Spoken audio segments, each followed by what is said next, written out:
mga ma'am, so share ko lang sa inyo yung pag-uukay journey ko. So shop reveal tayo. So this is our physical store. So after many years, we have decided to open our own shop.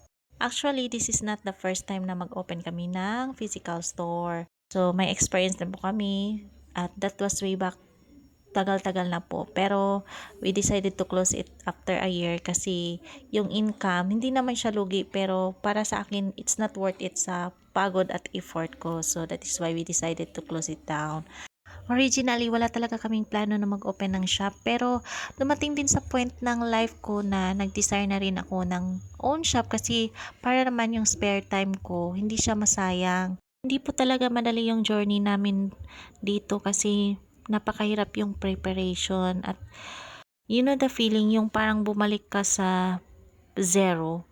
Ganun po yung nararamdaman ko nung nag-start kami mag-open ng ganito. Kasi nasanay na po ako sa life namin na okay na kahit wala kaming masyadong ginagawa, may income naman, kaya nang buhayin yung sa income namin kahit hindi kami magtatrabaho. Pero ayun nga, nasasayangan din ako sa panahon namin. Kaya we have decided to open this store. And it's very, very hard. Kailangan talaga ng tiyaga and sacrifices. And yes, maybe you are asking or wondering if hindi ba kami natakot na mag-open ng ganito. Kasi yun na, pag nag-open ka ng business is maglalabas ka talaga ng kapital. So, my answer is yes. Deep in my heart, at first, natakot talaga ako kasi, na, sayang din pag nag-fail, di ba? But then, I realized na yung pera is kikitain lang, pero yung panahon hindi na. Kaya, pinursuro namin yung ganito. Starting a business is not really easy. It's very, very hard. Expect nyo lang talaga mga moms pag nagsimula na kayo sa business. Physically, mentally, dapat prepared kayo kasi grabe, yung sobrang pagod talaga. Nabe-burn out talaga yung utak mo. At syempre, wag na rin ninyong kalimutan, dapat financially ready talaga kayo mga moms.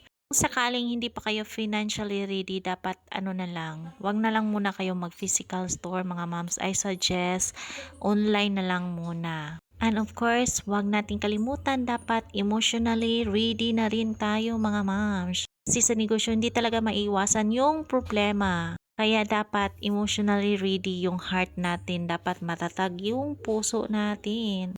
Ngayon ko lang din talaga naalala mga moms na dati pangarap ko talaga na magkaroon ng butik. Every time na mamasyal ako, gusto kong magkaroon ng butik. And now finally it's here. So ito pala yung pangalawang branch namin mga moms. So bago pa lang kami, hindi pa lang kami umabot ng 1 month. Yes, just ngayon lang talaga. Na-shock din ako sa sarili ko mga moms, bakit sunod-sunod yung pag-open ko ng shop. Ko rin in-expect na ganito ako kabilis mag-decide. So anyway, this is our second branch. Medyo maliit siya compare doon sa main branch namin, pero okay na rin yung space. At may kamahalan lang din yung rent namin. So hopefully, hindi kami mag-fail dito. Sana mag-support din kayo. Hindi talaga kayo magsisisi sa mga display namin, talagang bonggang-bongga yung mga items namin. By the way, kung gusto ninyo mga moms na mag-start din ng business gaya ng mga ganito, so just message me kasi nagbebenta din kami ng mga bills. Advice ko lang din mga moms, kung may mga pangarap kayo, i-pursue nyo lang talaga. Kasi you'll never know, one step na lang, ma-achieve na ninyo yung mga dreams ninyo. Kasi nga, ako hindi ko naman talaga inakala na maaabot ko yung mga pangarap ko. Ganun pala yun mga moms, pag na-achieve mo na yung mga pangarap mo, kahit yung isa man lang sa pangarap mo, time to time mag-iiba na naman yung pangarap mo. Mas lalong nagmamatured yung pag-iisip natin. Tapos hindi yung pansarili na lang natin yung iniisip natin, iniisip na rin natin yung mga yung mga family natin, yung kakapatid natin, ganun. Kaya lalo kaming nagsisikap para sa mga anak namin, tapos para makapag-share din kami sa mga family namin. Masakit din kasi sa loob na yung family natin nangangailangan ng tulong natin, especially financially, tapos wala tayong maibigay kasi naghihirap din tayo. So ayaw ko yung ganon. Kahit may panglibre lang tayo sa kanila ng pang dinner, o di kaya pang pamasko, diba? Happy na tayo sa ganon. So, ganun pala yun mga moms. Pag nagmamature tayo, mas lumalawak yung pag-iisip natin. Kaya kung ano man yung mga pangarap ninyo, go!